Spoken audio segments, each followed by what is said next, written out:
Thanks for joining us. I'm joined by our good friend Michael Diamond from Cobblestone.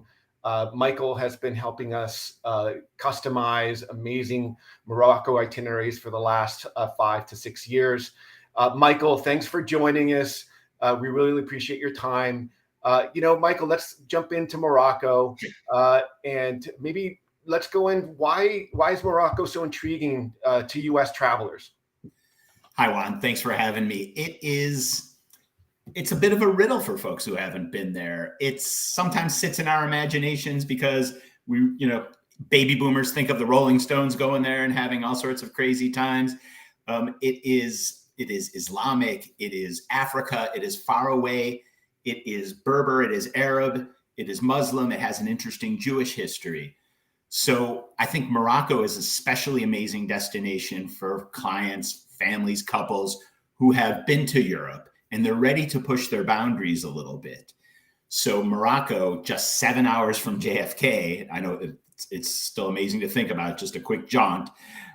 You are in North Africa in a country that is such a mix of things. It's colorful, it's exotic, it's sensory, the food is amazing. So it brings all these things together and essentially as trip planners gives us tools to really customize a trip. Yeah. And really, really focus on the client's interests. And I think it's just that great next step to the Muslim world in Africa. And I think, kind of like what you're saying is it really has something for everybody. Yeah. From somebody who's into design, somebody who's into adventure, somebody who wants to go surfing, there's all of these things within this country and so diverse. The topography is amazing. So I think it's always calling people and it really does a really nice thing. It really checks a lot of boxes for a lot of people. So it's all wonderful. One of the things is we build itineraries for clients. They're talking about experiences. There's so much to do here. What are some of the things that kind of stand out in people's minds that you guys kind of add to the itineraries? Well, a trip to Morocco involves a lot of, as you said, variety of landscapes and experiences. So because you've got this interesting influence, the French influence, the Spanish influence in the north, Islam, Judaism, even Christianity in places, you have an amazing amount of cooking options. We can do beautiful cooking classes in private riads. We can do them in villages where you can really get traditional, or you can do an updated version of Moroccan cuisine. That's what that photo on the upper left is, in a small riad, a small private home, essentially. Motorcycle sidecars on the bottom left are amazing. Some of the great things we do are henna ceremony, which is something that young women in Morocco will do before marriage. Belly dancing lessons. We work with a young designer who can, in Marrakesh, focus on really some of the interesting expat and local artisan communities that are doing amazing things. One, the Yves Saint Laurent Museum, which opened in Paris at the same time a few years ago, opened in Marrakesh. This is beautifully architectural building, beautifully designed. For some clients who have a really strong interest, we can even open up Villa Oasis, the former home of Yves Saint Laurent and his partner, Pierre Berger. We can do hiking. We can do, as you mentioned, surf lessons, windsurf lessons, great photo sessions for those who are Instagram friendly. And one of the big highlights of Morocco often is getting down to the Sahara and spending a night in a private encampment or a shared encampment, sitting around the fire with African stars above, with wonderful music where you can hear the rhythms of sub-Saharan Africa and the beats of Andalusia, southern Spain, where the Moroccan influence is strong as well. Well, and I think the pictures, one of the things about, I've been lucky to travel twice to the country and really traversed a lot of it. Pictures never do it justice. The desert in particular, the dunes, it's exhilarating when you're there and you feel like you're in no man's land. Obviously, there's nothing there except for your camp. and they just prepare this wonderful meal, and the stars and the stars and the stars are just amazing, and then the sunrise is just amazing. So the words, and then all of a sudden you go to the Mid Atlas Mountains, and you feel like you're in Switzerland. You can ski in the Mid Atlas Mountains, which is kind of very, very, very incredible about it. So there's so much to offer in this country, and again, words and pictures cannot do it justice. But some of the stars, there's a lot of things to do in the country, but the two main stars sometimes that people will concentrate first are going to be Marrakesh and Fez. Can we talk a little bit about the differences between the two and some things to consider when you visit? Sure, absolutely. They're two very different cities, but at the same time, they're the two great historic cities. And I feel to get a full picture of Morocco, or a fuller picture of Morocco, you should really visit both. This is the tanneries of Fez, where they're taking hides and dyeing them in these pools that are somewhat an astounding photograph and a very pungent one as well, if you're there, as you may recall.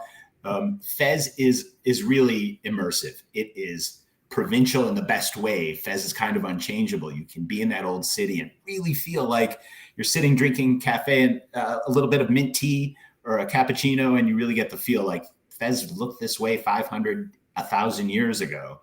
The architecture is amazing. It's a small city. The oldest university in the world, the Al Karawan Mosque, is located in Fez. It's a place where people from Europe came to study in the Middle Ages, in the Dark Ages, I should say.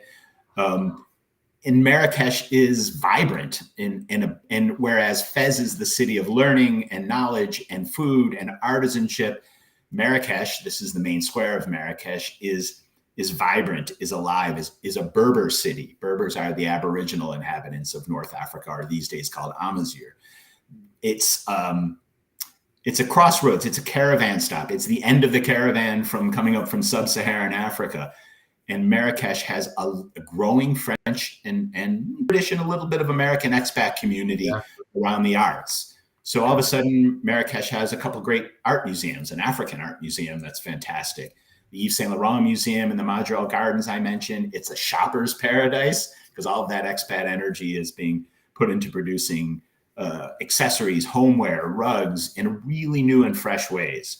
And that's often exciting. Yet at the same time, this old city still is, big walled city nestled against the high Atlas. On a clear day, you can see those mountains just sort of hanging above the horizon from Marrakesh.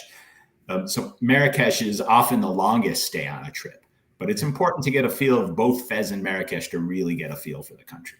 And I think when you're walking inside these cities of the old Medinas, one of the things that's very not daunting, but very different from European cities or old cities is that all of the homes were built inward, right? So one of the very interesting things is that you're really walking along walls, and then the beauty is when you walk in, you have these beautiful doors that were, if I remember correctly, are a sign or very symbolic, and then you walk into these beautiful courtyards. So it's a very, very different feeling than walking in, old Paris, left bank of Paris or something like that, or old towns in Tuscany or something like that. So it's a very, very different feeling as you walk through. So, and then one of the good things too, though, is if you stayed both of these cities, you have these wonderful experiences within the city, but then just a short drive away, there's a lot of experiences outside. Can we talk about a few of those type of experiences that people can have? Yeah, absolutely. Casablanca. That's okay. I was going to mention just quickly Casablanca, which is often an entry point. That's the Grand Mosque on the sea, and that's also worthwhile visiting. But further afield, boy, you've got the mountains, you've got the seaside. Essaouira on the coast, the bottom left picture, is a town that the Portuguese built in the 1700s. They built a number of outposts as they traded with Morocco and used Morocco as their entree to sub-Saharan Africa. So these towns, some of them are little old surf towns. Essaouira is a full-on historic town where there was a renovation. And interestingly enough, that town 200 years ago was a third Jewish. And they've been renovating and restoring. It's another reason why Morocco is kind of unique in the Arab and Muslim world, because they're preserving the Jewish heritage, even though the community is small there now. There's actually a Jewish museum in Casablanca. And then further afield in the north, we have Tangier, a town that has the Spanish colonial influence and feel, given that it was a protectorate of Spain post-war. And then beautiful town, the middle photo of Chefchaouen, which is a photographer's dream, the Blue City, it's called. It is, it was a little place lost in time, and it's just this great little mountain town with amazing hiking nearby. Yeah. And then the High Atlas Mountains, just an hour from Marrakesh. Yeah. And you've got beautiful hotels like Richard Branson's Casbah Tamadot, great hiking, whether it's a full day hike. I have clients sometimes who climb Mount Toubkal, the highest peak in North Africa. But on even a 2, 3, 4 hour hike, you can get out into these villages and really understand how people lived for centuries and how they're living now. And it's funny, the Casbah, this is, a word we constantly hear from travel advisors. And tell us a bit about a stay at a Casbah, because there's multiple, they're multiple. Tell us a little bit about that kind of stay. And what's a Casbah? A Casbah is an earthen fortress. It is essentially, in the countryside, it would have been something that would have been built over a mountain pass, which would have been a caravan route coming up from the south, usually bringing salt and gold, some of which would end up in Europe. And in the cities, it's a citadel, like a sort of fortified corner of a city. So you can stay in a Casbah in a bunch of different ways, whether it's in the mountains or the desert south. We will explore Casbahs in the desert south, some of which are UNESCO World Heritage Sites. And you can stay in a riad, a Casbah, or a palace in the cities. This small hotel, a boutique property called Villa des Oranges, is a bunch of courtyards. A riad, which means garden in Arabic, is a small courtyard home. It would have been a multi-generational home where, 30 people could live over the generations and branches of a family. And these have been taken and made into small hotels. And it's a wonderful feeling to be in the old city. And as you said a little bit ago about sort of the walls and the surprise of walking in from a dusty alleyway into a lush garden courtyard with orange trees and birds and a pool and beautiful. You never see this from the outside. And it's a reflection of their respect for privacy and Islam's disdain for showing wealth. So it's all built into the architecture, and to experience and stay in one of these places is often a highlight for folks. And it's funny, I'm from Puerto Rico originally, and you see these. It's amazing that these courtyards really were taking into, in my opinion, into Spanish architecture and brought across the New World into San Juan and to Cartagena. And so this brings back all those feelings of growing up and going to those old great homes in San Juan. But what's amazing about it in the Medinas of Fez or in Marrakesh is that, like you said, there's these busy alleyways outside, people walking around with, carts. Again, there's no cars in any of these places, but there's people walking around. And then all of you walk into this oasis inside, this beautiful oasis inside a city. It is such a huge contrast. And I think that's one of the things about this country that I love is it's so many contrasts in this country that makes it so incredibly interesting to people and fun to go visit as well. So you can do everything here. And I guess that brings us to also, what surprises most people about their trip to Morocco in particular? Anything that comes to mind as you've been doing this? You've been doing this for over 20 years, but anything that comes to mind that surprises people? It's my favorite thing to hear when folks get back is that it surprised them how warm the people were, how warm the welcome is. I think in America, the news, the media gives us a different message about Islamic countries. And there's a lot of subtlety to Moroccan culture. So all these influences we talked about and the architecture that spread, across continents, and you see the influences in places across the world. That's what surprises them. The fact that you can have a cappuccino in the new town at a beautiful little hip patisserie, and then, be off in your cooking class and making a chicken tagine over a fire in a tiny village just 40 minutes from Marrakesh. That kind of contrast is astounding, and that's really what surprises folks. Yeah, I just walking around and interacting with folks throughout the country was amazing. It's you definitely get an understanding. When I've been there, you also have to you kind of have to reset your mind, especially coming from New York City, that we're just Yeah. assume so much.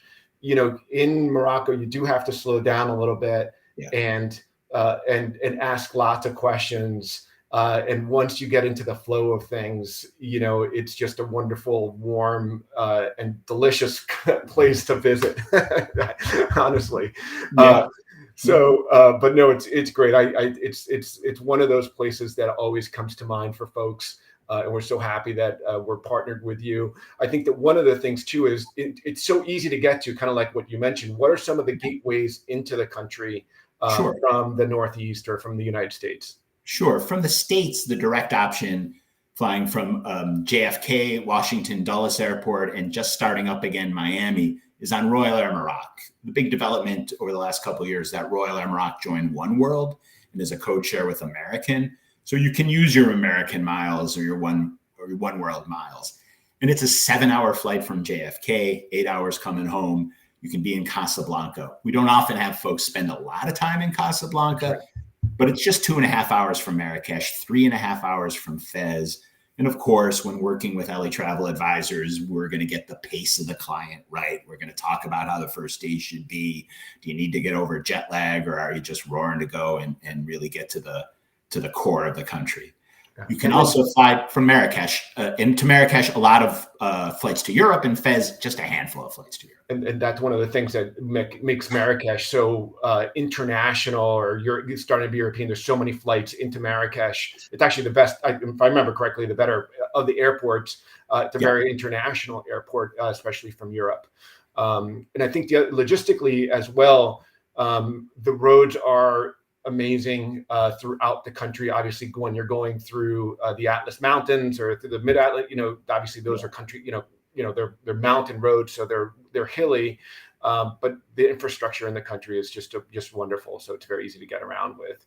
Well, Michael, thanks so much for all of your time and going through some of the things that people love about Morocco and some of your knowledge. We appreciate all your partnership and your help with our clients, and we're so glad that things are going back, and we're having we have our first client going there tomorrow with you on April 2nd. She's arriving. So we appreciate all your time.